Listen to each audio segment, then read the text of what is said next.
My mother has always been extremely overprotective of me. Even now in my early 20s, she can't just leave me the hell alone. I carry a lot of resentment towards her because of that, among a plethora of other things. She always manages to find a way to get under my skin, but this time she's taken it too far. I could be a homeless college dropout for all I care. I want absolutely nothing to do with her. Even as a child, I knew that our relationship was different. My dad passed away before I was born, so it's always been just the two of us, which is why she's on my ass 24/7. Her family is all estranged, for good reason, so I'm the only one around to take her shit. Well, I have had it. I'm done. She can die in a hole for all I care. I remember the day that I first realized something was off. I was sitting in the passenger seat of Mom's SUV, gleefully chomping away at my chicken nuggets from my Happy Meal, when it happened. Californication by the Red Hot Chili Peppers started playing over the radio. I loved that song at the time. Yeah, I know, weird for a 7-year-old. So naturally, I began to sing along with the lyrics. And if you want these kind of dreams, it's Californication. Mom slammed on the brakes as a searing pain began to course through my cheek. Tears welled in my eyes as I turned to face her. Why did you hit me? I choked out through strangled sobs. Where did you hear that word, Rachel? Who taught you to use nasty language like that? Do you know what that word means? That is no way for a young lady to speak. She spat, steam practically wafting from her ears. What word? I didn't say a bad word, Mommy, I wailed, still trying to comprehend the hurt and betrayal I felt in that moment. You know exactly which word I'm talking about. Mom glanced around as if she was afraid that someone would hear before she hissed. Fornication. But it's the song name. I don't know what a fornication is, I cried, gently caressing my stinging cheek. Just then, Anthony Kiedis chimed back in over the radio, proving my point. And buy me a star on the boulevard, it's Californication. Mom's furious expression suddenly melted away. My little heart thumped wildly in my chest, still terrified of how she'd react. Well, I suppose that's okay then. Quit your crying and eat your Happy Meal. It didn't hurt that bad, she said, resuming our drive home. I have countless other stories like that one. That's just the one that sticks out to me the most, because it's the exact moment that I realized my mother wasn't normal. Of course, they probably wouldn't openly discuss it if they had, but I'd never heard any other kids talk about their parents slapping them for singing along to a pop song. And unfortunately for me, it didn't stop there. That kind of erratic behavior became a constant. Mom would hit me or berate me for some strange atrocity she'd assumed I committed, only for her to be completely wrong. She slapped me around quite a bit after that. But the part that hurt the most, she never apologized to me once. She still hasn't. Not one single fucking time in my entire 20 years of existence. Her bizarre accusations didn't begin to subside until my teen years, when I hit a growth spurt, when I was suddenly bigger than her, when I could finally fight back. I was 16 the first time I hit my mother. She was screaming at me. I mean, really just going to town. She claimed that I was acting like a whore, flirting with men in public. All I'd done was smile at the cashier ringing up our groceries. That was it. No words exchanged, no lustful glances, nothing. Just one simple, innocent smile. I did not raise a slut. Each word was accompanied by a violent strike to the face. Tears flowed freely down my burning cheeks as I vainly attempted to shield myself. It didn't mean anything, Mom, I swear. I just wanted to be nice, that's all. She crinkled her nose in disgust. Mom didn't believe a word I said. She never did. Lies. All of it. I'll show you what happens to lying little whores. She reared back, preparing to hit me even harder. Something in me broke. I couldn't take it anymore. I was so fed up with being smacked around like a pinball just for being myself, for existing. I couldn't even enjoy a quick trip to the grocery store without my mother finding a reason to beat the daylights out of me. It wasn't fair. I was sick and tired of living every day in fear, praying for the off chance that my sorry excuse for a mother might be in an agreeable mood. I'd had it. Mom looked like a deer in headlights. I don't think she ever expected me to stand up for myself. She'd spent so much time beating me down that she hadn't stopped to consider that maybe one day she'd be the victim, not me. I think I need to lie down. With that, she despondently wandered to her bedroom, leaving me standing alone in the kitchen. Tears still streamed down my face, but they weren't pained cries any longer. These were tears of actual, genuine relief. After all the years of torment, I'd finally found a way to end my suffering. Or so I thought. A few more incidents like that, and the physical abuse quickly fizzled out. I was taller than Mom by that point, and though it wasn't much, I was starting to put on a little bit of muscle from joining the school's swim team. Compare that to Mom's tiny, wiry frame, and physically, she was no match for me. Things finally started taking a turn for the better. Mom was actually starting to treat me like a human being. Once I started giving her a taste of her own medicine, she decided that it didn't taste too good. For a while, it felt like things were looking up. Until they weren't. Mom was always very interested in who I was hanging around. Classmates, coworkers, potential love interests. She wanted every detail on who they were, how we'd met, and what their intentions were with me. Honestly, it was exhausting. Even more so when I noticed said people starting to distance themselves. At first, I thought that I was just unlikable. A complete screw-up. I thought I was such a poor excuse for a human being that not a single person wanted anything to do with me. Yeah, Mom had really whittled down my self-esteem with her attacks. People were dropping me faster than a hot potato in the summer heat, and I needed answers. Hey, Julie, can I ask you something? Julie had been my best friend. We'd known each other since we were 5 years old. But, just like most people in my life, she had drifted away too. Her betrayal hurt the most. I just couldn't fathom why she was suddenly acting so cold to me. It's not like she was more popular than me or anything. No, on the contrary. We were both outcasts, which made it sting even more when she abandoned me. Maybe I'd been too optimistic, thinking that she might still care about me deep down. That she was still the friend I knew and loved. That she'd help me in my time of need. I should have known better. Julie responded to my question by frantically stuffing her things into her backpack. I'm sorry, Rachel. I don't have time. I instinctively grabbed her arm as she turned to leave. Julie glanced back at me. She was trying to act pretentious, but her mask was beginning to crack. Julie, please. This is serious, I begged, locking eyes with her. Her bottom lip quivered as she tried to maintain a stoic expression. She wanted to open up to me. She really did. But whatever was holding her back won out in the end. Leave me alone. Don't ever talk to me again, you freak. That word.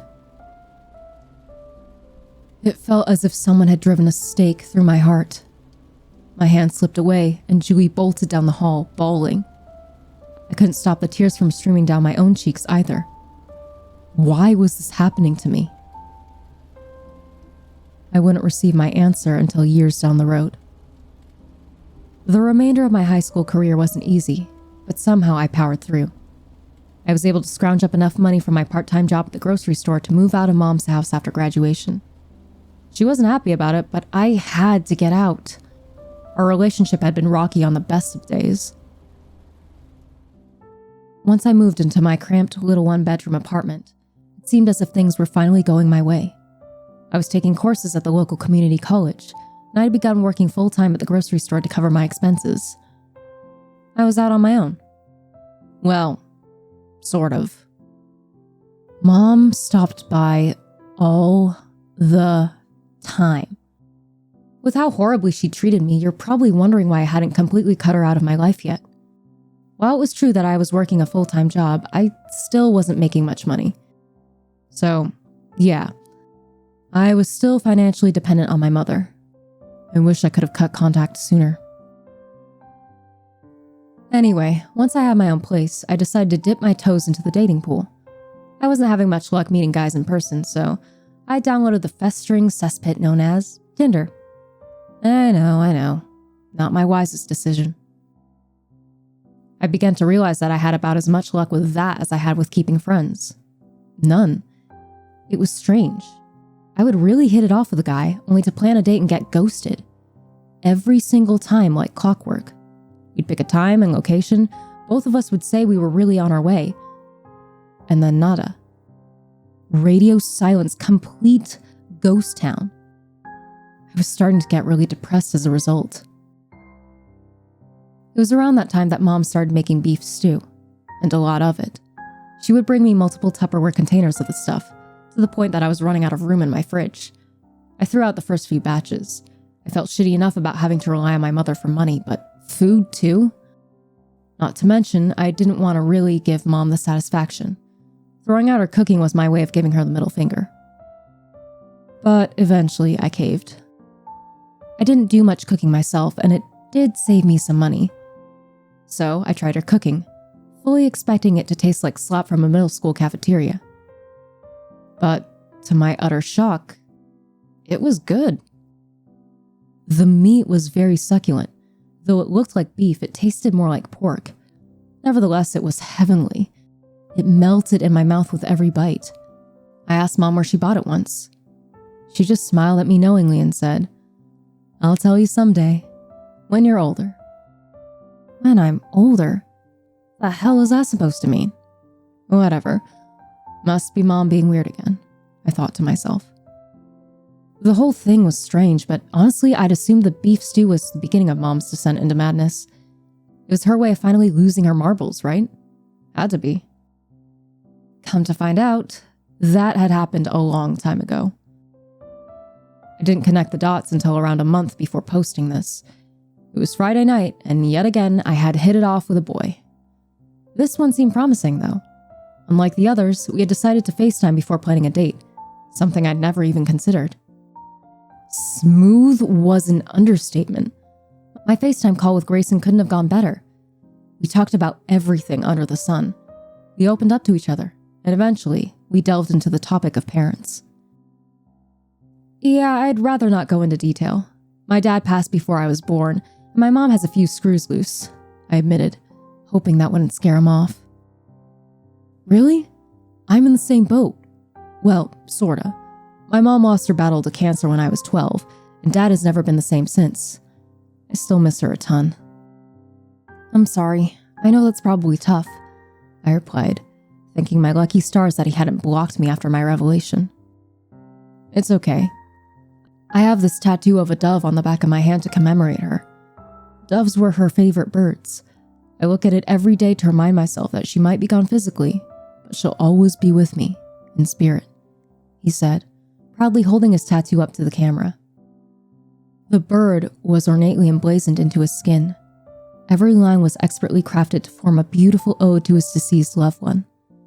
Underneath the artwork was a small golden banner that read, Mom, 1963 to 2013.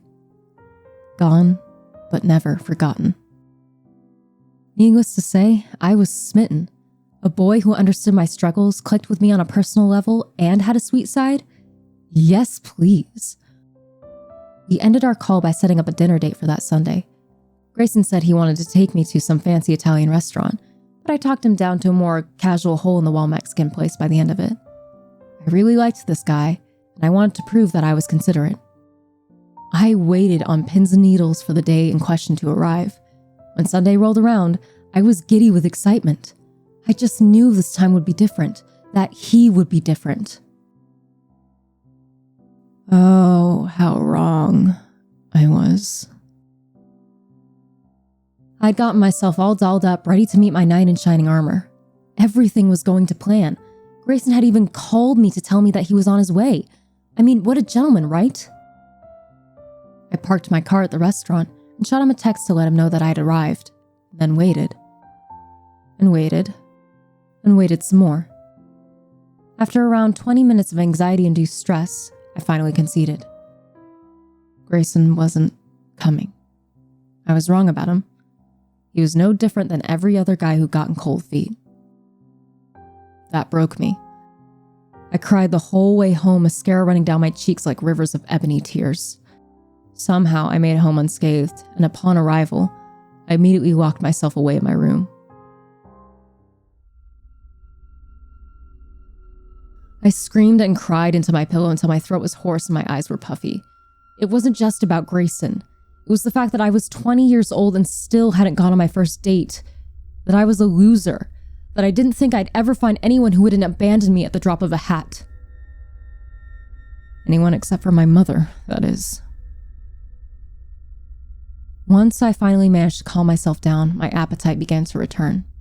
It was nearly midnight and I hadn't eaten a morsel since lunch. I lazily emerged from my room and flicked on the kitchen light. There before me sat a fresh container of Mom's beef stew, one that hadn't been there when I got home. I shrugged and approached the counter it was sitting on. I hadn't given Mom a key to my apartment, but at that moment, I didn't care if she had one. I was just grateful for the hot meal that had magically spawned on my countertop. A note had been attached to the lid. I nearly threw it away without reading it, but I thought, what the heck? Mom was the only person in the world who at least sort of gave a shit about me. And she did bring me the food after all. The least I could do was read what she wanted to say. Rachel, I know you've been feeling down, so I brought you some of your favorite. I added a special new ingredient this time that I'm sure will wash all your sorrows down the drain.